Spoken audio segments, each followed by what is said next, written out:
Summerfrisch von Hans Glückstein. In der Wetzstub Kuhstallduft, Dropsbiergeschmack und Handkäsluft, Migge klettern auf'm Gschär, Fuhrmannsgschenn und Kindergeblä. Die Spediere ungekrisch, Hinkel scharren unterm Tisch, Kinder spielen mit dem Ref, das Kalnbrot schmeckt noch alter Seef. Weiber streiten wie die Katze, Menscht, dei Trummelfell det platze. Schnoge Sticker 1020 und de Butter da is ranzig.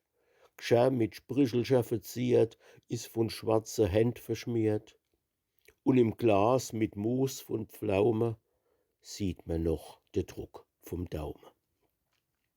Aus'm Brotschrank mit Satz hupst e Hundsche und e Katz. Von ner große Spinn bedroht, sucht e Wanz ihr Frühstücksbrot.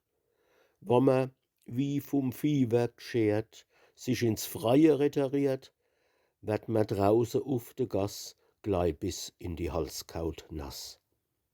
S Wasser lauft dem durch die Psolung und des heißt man dann Erholung.